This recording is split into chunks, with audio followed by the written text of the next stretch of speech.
enthralling documentary about a tribe in Borneo that still has a lot of voodoo practices and a lot of spiritual mysticism practices. But the piece was very beautiful at first. First of all, there was a lot of great shots of the location and a lot of interesting interviews around the subjects that I thought made the piece sort of have a wide-ranging approach that didn't make it seem like it was exploitative, but it made it seem sort of very respectful of the culture and sort of the dynamics at play.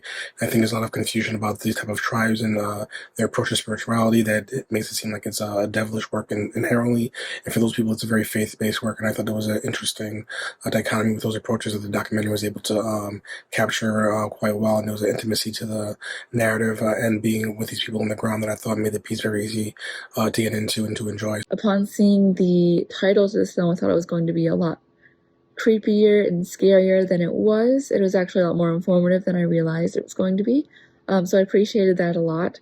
I loved hearing about these people and their customs, and I loved seeing how they welcomed our filmmaker into their tribe, into their customs. I loved seeing the old footage as well as the reenactments of the rituals and just of the story of Keanu's story in general, seeing the reenactment of that. I thought the old footage and the reenactments all helped to bring the story to life and, tell these people's story in the best way possible. The real life testimonials were really powerful and really interesting, especially Keanu's, of course. Hearing his story, it doesn't seem like there's any other explanation other than magic, which, always is really interesting, creepy, magical, what have you. But the fact that he had stage 4 cancer and then within 2 weeks he was cured is pretty incredible. So hearing from him was really cool, especially again hearing that the supposed cursor died mysteriously. Another sign that this stuff is for real, and that's definitely eye-opening.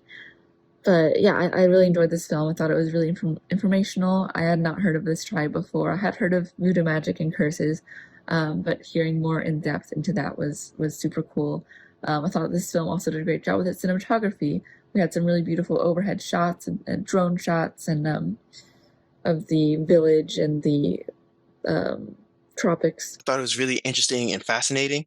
I came away knowing a lot more, went in kind of curious, about voodoo or whatever, as many people are, and came away feeling like I know I learned a lot and know a lot more and have a deeper appreciation for voodoo, for the Dayak people, for the earth and everything like that, spirituality and everything like that. So, as far as the pitch for this film being like to educate people and expose people to new cultures and new experiences, very effective. It's such a good production for documentary, and it talks about like a voodoo tradition like in the Borneo island in Indonesia.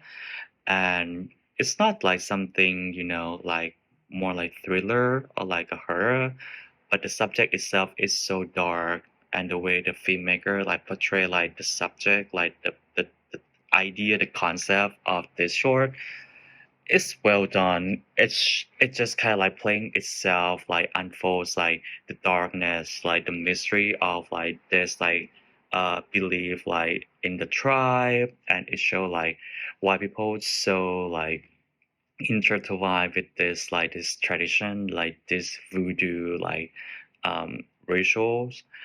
Also with like the footages with the interviews from people who are involved like in these rituals, in this tradition.